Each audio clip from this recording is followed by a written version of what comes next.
আসসালামু আলাইকুম দর্শক, আজকে আমরা শুড এবং ওট এর ব্যবহার সম্পর্কে জানব। আসুন শুরু করি। তবে শুরু করার আগে প্রতিবারের নেই সেম কথা, আপনারা যারা নতুন ইউটিউব চ্যানেলটি সাবস্ক্রাইব এবং ফেসবুক পেজটি ফলো করুন এবং বেল আইকন ক্লিক করে সাথে থাকবেন, লাইক করবেন, কমেন্ট করবেন, শেয়ার করবেন, যাতে এই ধরনের ভিডিও বেশি বেশি পান। আসুন শুরু করি, কথা না বাড়িয়ে।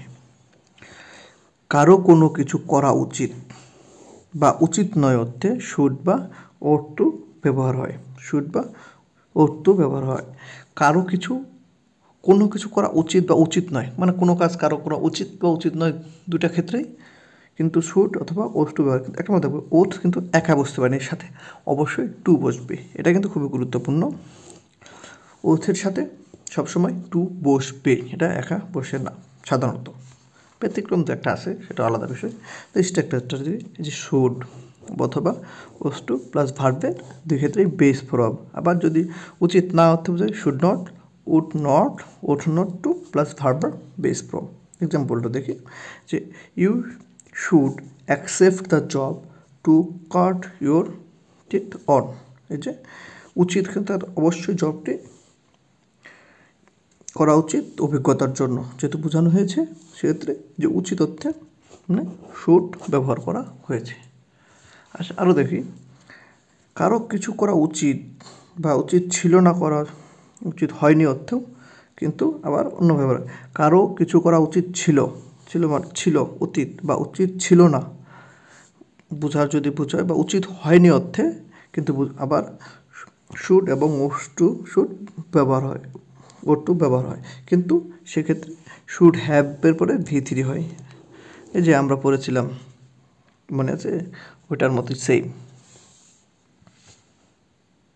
কমেন্টে বলুন তো এখানে কোনটার মতো সেম হয়েছে, দেখি আপনারা বলতে পারবেন কিনা, অবশ্যই কমেন্টে জানাবেন। তারপরে আমরা বলে দিচ্ছি, হ্যাড বেটার এবং উড রাটার যে পড়েছিলাম কিন্তু সেম, দেখুন ওখানেও কিন্তু পরে হ্যাভ প্লাস V3 হয়েছিল, এখানেও হ্যাভ V3। তাহলে এখানে কী হচ্ছে, কারো কিছু করা উচিত ছিল বা ছিল না, উচিত ছিল না বা উচিত হয়নি অর্থে should have plus V3, would have, would to have V3। আবার উচিত ছিল নাকি should not have V3, would not to have plus V3। তাহলে এক্সাম্পল দেখি, you should have done the work.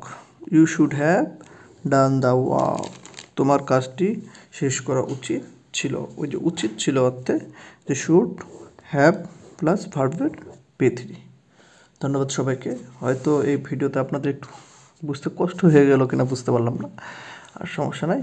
যদি আপনারা বুঝতে না পারেন কমেন্টে জানিয়ে দেবেন, আমরা এই বিষয়টি আরও অন্যভাবে যাতে সুন্দর কীভাবে উপস্থাপন করা যায় সেভাবে আপনাদের সামনে নিয়ে আসার চেষ্টা করব। ধন্যবাদ সবাইকে।